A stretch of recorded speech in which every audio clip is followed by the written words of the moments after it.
long time.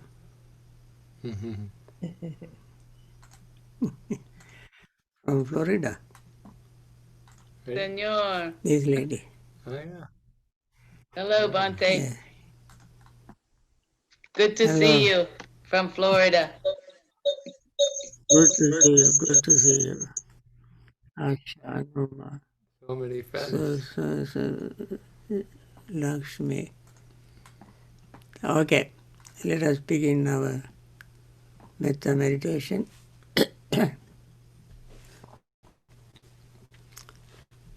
May all beings be happy and secure. May May all all beings beings have have happy happy minds, minds, whatever whatever living living beings beings there there may may be, be, without without exception, exception, weak weak or or strong, strong, long, long, large, large, medium, medium, short, short, subtle subtle or or gross, gross, visible visible or or invisible, invisible, living living near near or or far, far, born born or or coming coming to to birth. birth. May May all all beings beings have have happy happy minds. minds. Let Let no no one one deceive deceive another, another, nor nor despise despise anyone anyone anywhere, anywhere, neither neither from from anger anger nor nor ill ill will, will, should should anyone anyone wish wish harm harm to to another. another. As As a a mother mother would would risk risk her her own own life life to to protect protect her her only only child, child, even even so so, towards towards all all living living beings, beings, one one should should cultivate a cultivate a boundless boundless heart. heart.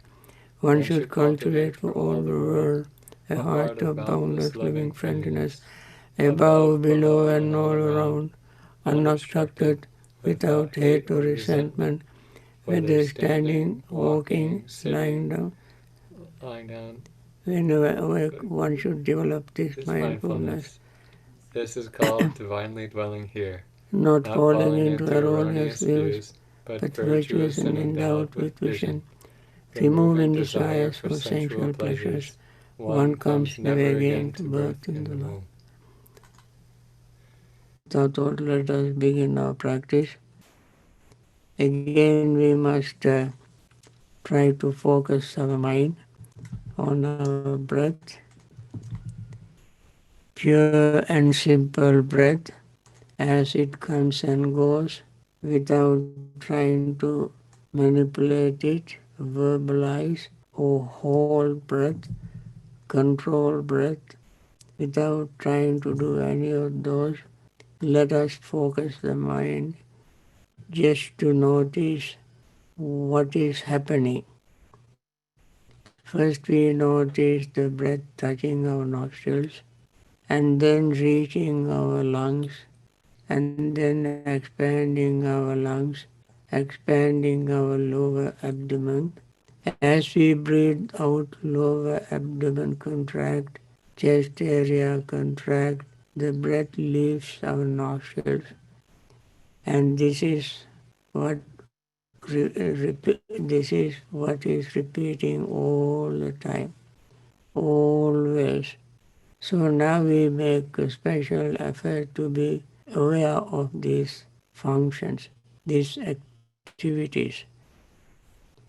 And then we notice the breath is rising and falling, the feeling rising and falling, perception rises and falls, volitional formations rise and fall, consciousness rises and falls, all the time whether we breathe in or out. What we mention are the five aggregates. The breath is form, then the feeling, perceptions, thoughts, and consciousness. These are five aggregates. Whether we think of them in as a large object or minutest object, this, these are just five aggregates, collection of various groups, various factors, and they all rise and fall together with the breath. When we notice this, there is nothing special to get excited, nothing special there to hold or cling to, and then our body relaxes, the breath relaxes, mind relaxes. In this very relaxed state of mind, greed doesn't have a room or place to hold on to anything.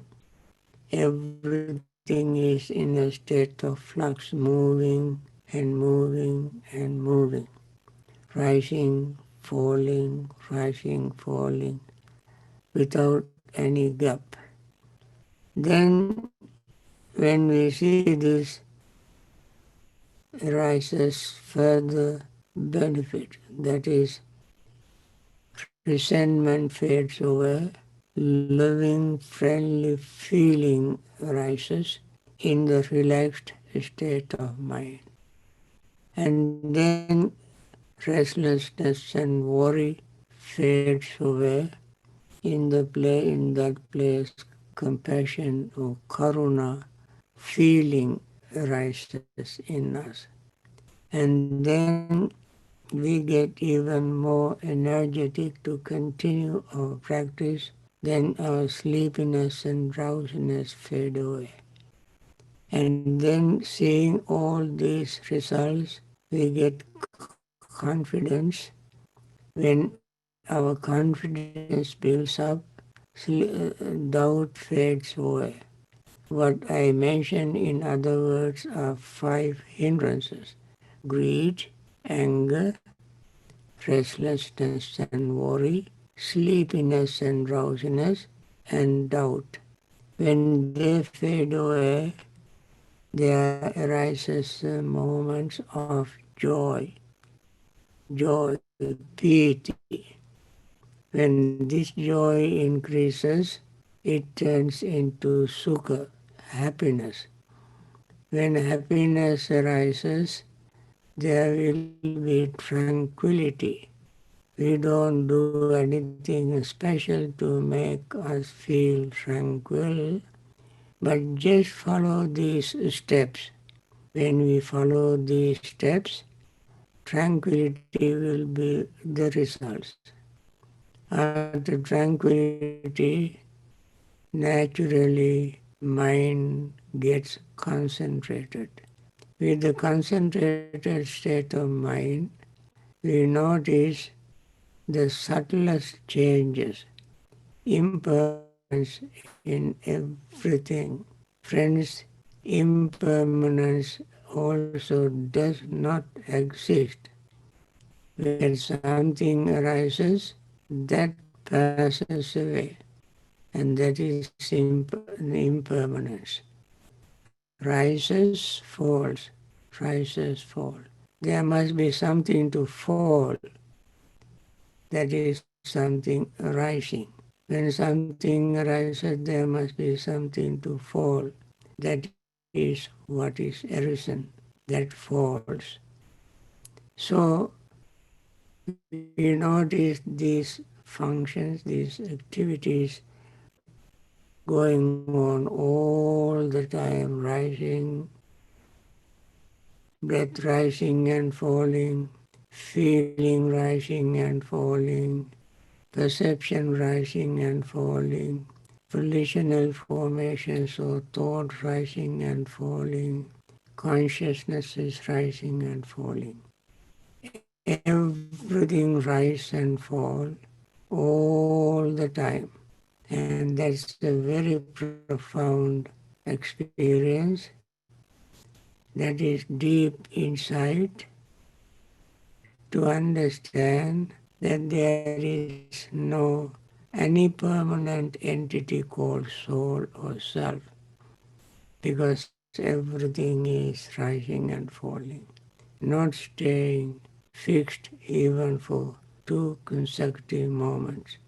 This kind of insight, wisdom, awareness arises, and we don't do it deliberately.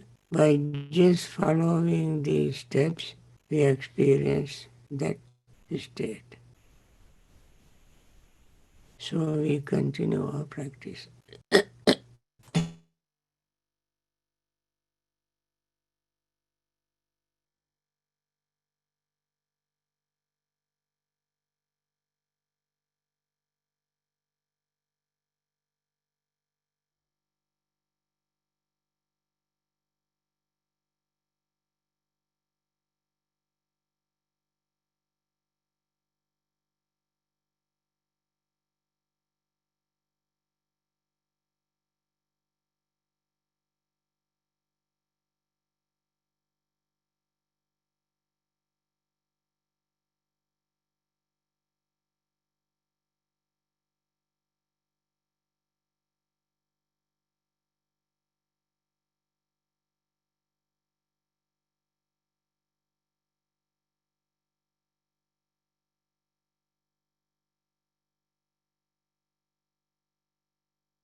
Dukkhapatta ca niddukkha, bhayapatta ca nibbhaya, sokapatta ca nissoka, hontu sabbe pipanino.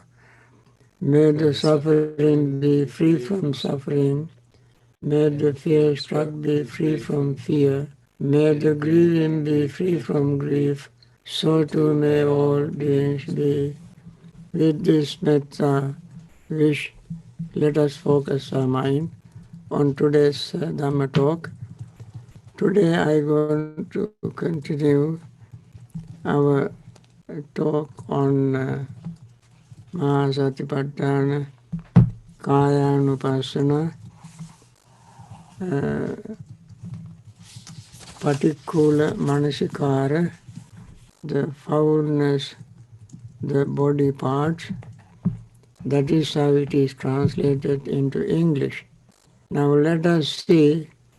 I discussed to some extent day before yesterday how we use this topic, these parts of our body for meditation. How can we use them?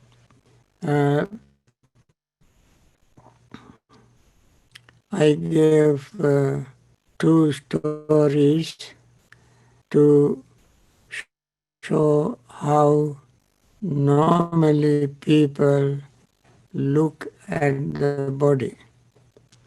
That is called the way, the, going in that way is called going with the current or going with the grain. That is how normally people look at the body. Either it is beautiful or ugly. When we say beautiful, lust arises. When we say ugly, hatred arises. Since hatred arose in those monks, they committed suicide. Since lust arose in that monk, he could not concentrate. So we want to avoid both hate and lust. We do not meditate to increase hate or to increase lust. We meditate to get rid of them.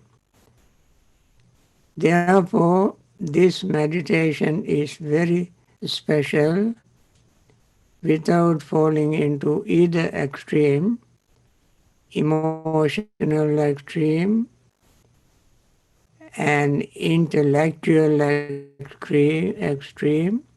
We want to practice the middle way, middle path. The Buddha's central teaching is the middle path. In this, what is the middle path? Looking at the body parts exactly as they are. I Let me continue the section in translation so that we will know what these parts are. And also, Buddha used a very profound simile appropriate for the theme of this meditation. Now let us see. Just as though there were a bag with an opening at both ends, full of many sorts of grains, such as hill rice, red rice, beans, peas, millet, and the white rice, and a man with good eyes were to open it and review it thus. This is hill rice. This is red rice. These are beans. These are peas. This is millet. This is white rice. So too a bhikkhu reviews this very body upwards from the sole of the feet, downwards from the tips of the hairs, enclosed in skin, as full of many kinds of impurities. There are in this body head hairs, body hairs, nails, teeth, skin, flesh, sinews, bones, bone marrow, kidneys, heart, liver, pleura, spleen, lungs, large intestine, small intestine, undigested food in the stomach, feces, biles, phlegm, pus, blood, sweat, fat, tears, grease, saliva, mucus, synovial fluid, urine. These are the 31 parts of the body. As I mentioned the other day, later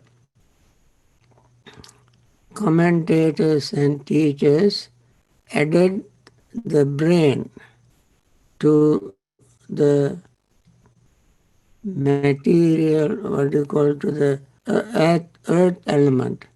Earth element therefore made of 20 parts. In this section we have only 19, ending in excrement of feces, then added the brain to make it 20. However, whichever part we add, whichever part we reduce, remove or deduct, all these parts we use as objects for meditation. Now, the simile is very meaningful simile. In this simile, one who opens a bag that has two openings, one is closed, other opens in the broad daylight and with very good eyesight, a person look at these grains and he identify these grains. He simply identify hill rice as hill rice, red rice as red rice, beans as beans, peas as peas, millet as millet, and white rice as white rice, red rice as red rice, and he simply identify them.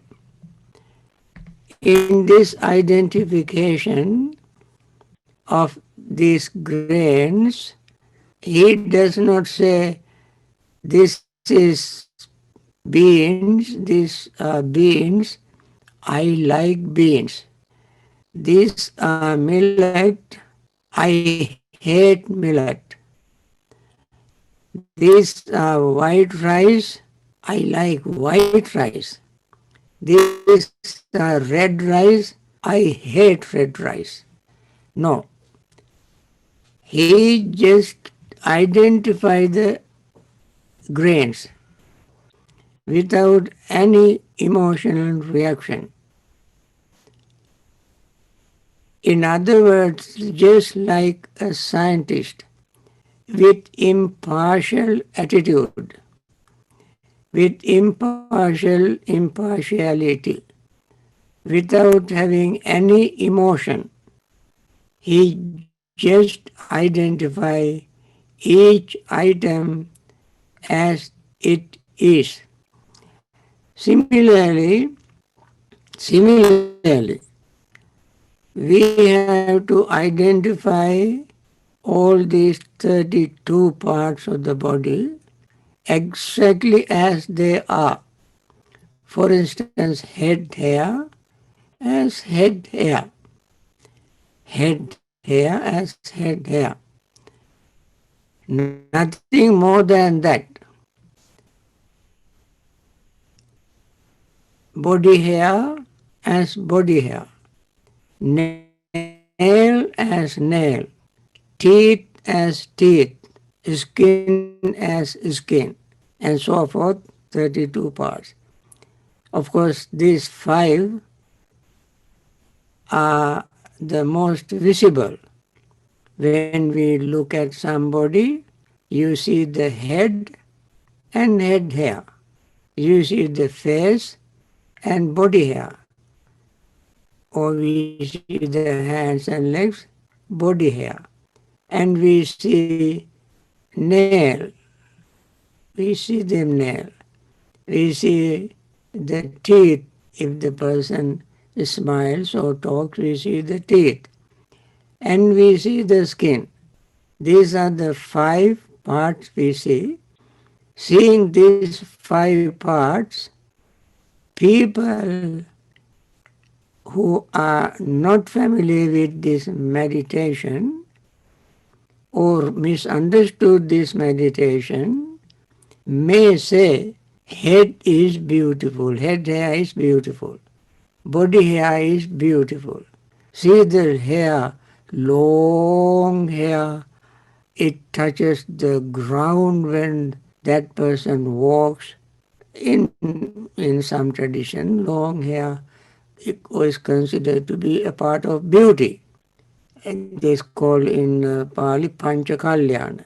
Kalyana means beautiful. One of them is long hair of a woman.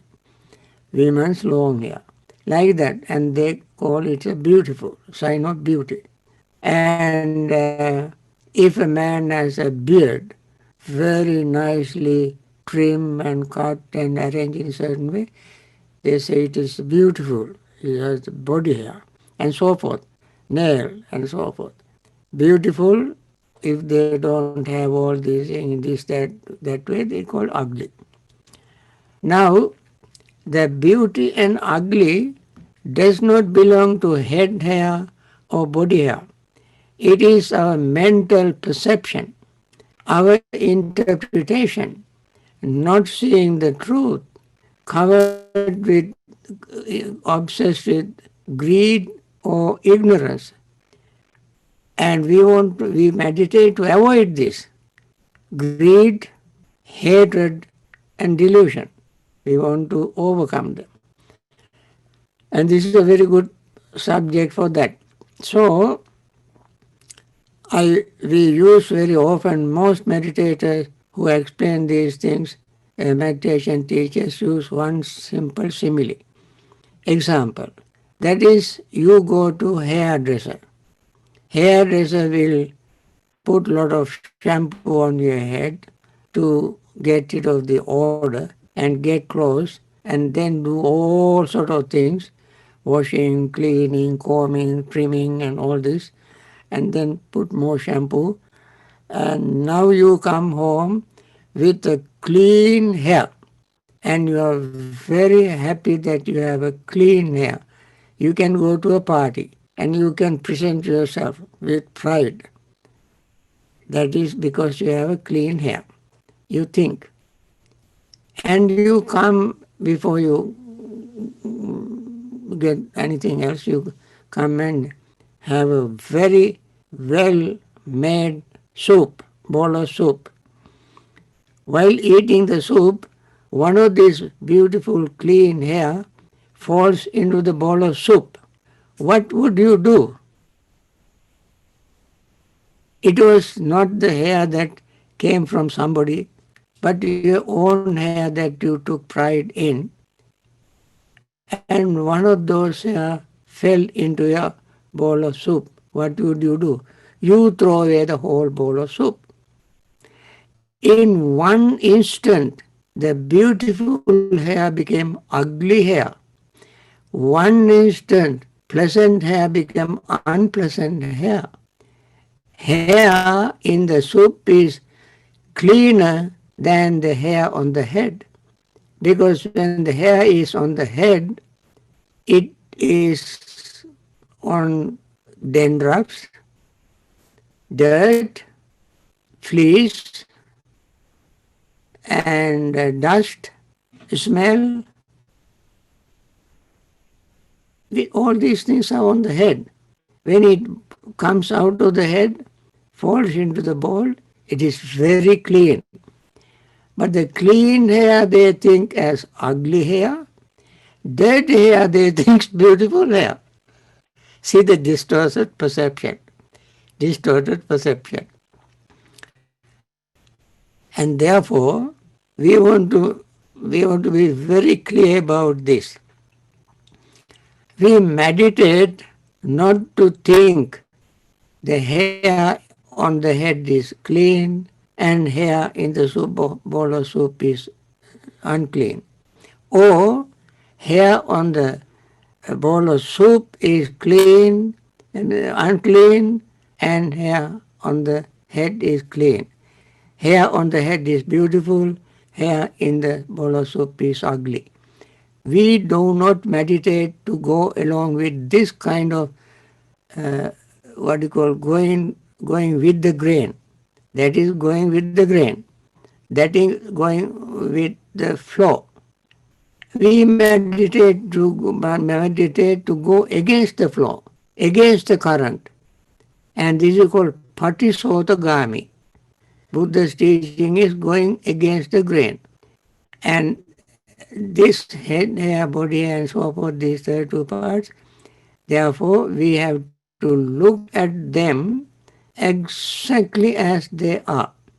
What are they and how they look, how are they exactly as they are? How are they?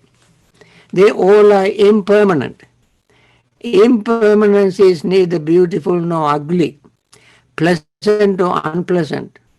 It is impermanence, just impermanence. Unsatisfactory is not beautiful or ugly. It is unsatisfactory. Selflessness is not beautiful or ugly. It is just selfless. Now, beautiful or ugly is the way that normally people accept, follow, believe, and behave according to that. Impermanence, unsatisfactoriness, selflessness is not the ordinary way. Although we don't go through the beauty or ugly. We go through impermanence. We go through unsatisfactoriness. We go through selflessness. In this meditation, friends, we are trying to understand the true nature of this body. I mentioned the other day, I don't know when that other day was, but I mentioned when you take a tiny little piece of excrement and give to a scientist to analyze it and to find out its composition, what is in there. So this particular person put that little piece of feces on a flat, clear surface using powerful microscope with a powerful lens, and with the clear eyesight he look at the little piece of excrement, and then he does not say this is ugly, dirty, or this is beautiful and so forth. He leaves all this aside and keeps the mind impartial, neutral. With that state, he look at that piece of excrement and he will see whether there is sugar, glucose, cholesterol, Cancer sends any what you call AIDS cells, A type blood, what type of blood, A or B or D, A plus, B plus, whatever he wants to find in that little piece of excrement, that is what he knows. Then he takes note. This percentage of glucose, this percentage of sugar, this percent of sodium, this percent of vitamin, this is a whole list he makes, and then he'll analyze them. Similarly, we are not atomists, we are not scientists, but the approach is scientific approach. The Buddha is not a scientist, not an atomist, but his method of approaching the truth is scientific method. Using this scientific method is scientific. We look at our body, every part of the body, from top to toes, inside, out, outside. Every tiny little part in this body. I just recently learned somebody said there are 50 trillions of cells, 50 trillion. I don't know how trillion is. I cannot count trillion in my entire life.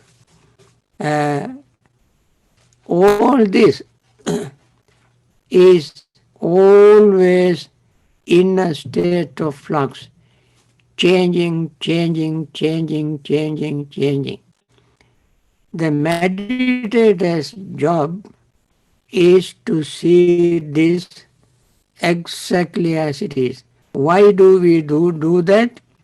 Why do we do that? We have a purpose, fivefold purpose. We do this to purify the mind, to overcome sorrow and lamentation, to overcome grief, to put ourselves on the right path, and to attain liberation, nibbana. These are the five purposes.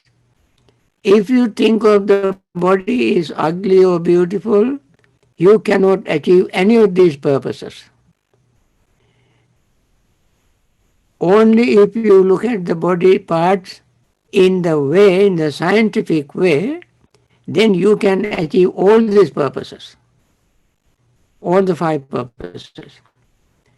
We talk about the field, clear comprehension, to gain this insight, the domain. The domains are these parts, domains made up of all these parts. And we look at each part to see them exactly as they are. And we ask ourselves, we mentioned suitability. Are these parts suitable for our practice of meditation to achieve those fivefold purpose? Yes, they are suitable. Because any subject we take for vipassana meditation must have marked these with these three marks: impermanence, unsatisfactoriness, and selflessness. Any part. So we take these parts and look at them mindfully and pay attention to as many of them as possible. If you can visualize any part of the body, and that visualized part you will see is not static permanent part. It is changing parts, all the time changing. Breath, for instance, is a usual object. You see them, the breath is changing. So, in this particular section, Uh, we gain from this particular section, we gain this insight, wisdom to see impermanence, unsatisfactoriness, and selflessness. Why? Why want to see impermanence, unsatisfactoriness, and selflessness? Because we want to get rid of our greed, hatred, and delusion. So we don't practice this meditation to increase greed, hatred, and delusion. We want to see greed, we want to get rid of greed, hatred, and delusion. In order to get rid of greed, hatred, and delusion, we must see impermanence, unsatisfactoriness, and selflessness. And then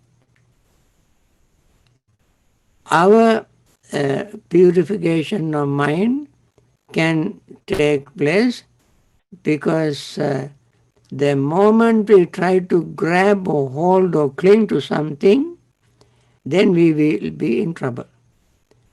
Our tendency, natural tendency, is to hold on to something. Hold on to something. We hold on to our own body, feelings, perceptions, thoughts, and consciousness.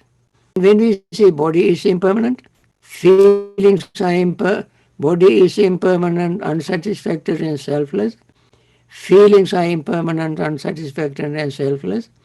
Perceptions is impermanent, unsatisfactory, selflessness. Thoughts are impermanent, unsatisfactory, selflessness. Consciousness impermanent, unsatisfactory, and selflessness. We don't try to hold on to anything, grab onto anything, cling to anything. And that is called letting go of our clinging for body, feeling, and so forth. Letting go, nissarana, abandoning, letting go. So, for this purpose, we do this vipassana meditation, and therefore, I like all our meditators to have this understanding. This is very much aligned with the Buddha's teaching. If you think this is beautiful, ugly, and so forth, this is going against his teaching. This is going against our purpose of meditation. And therefore, I think this may be enough for today's talk. And I want to end this. And I don't think if I could go on too long, I may not have much time to get our wish. Uh,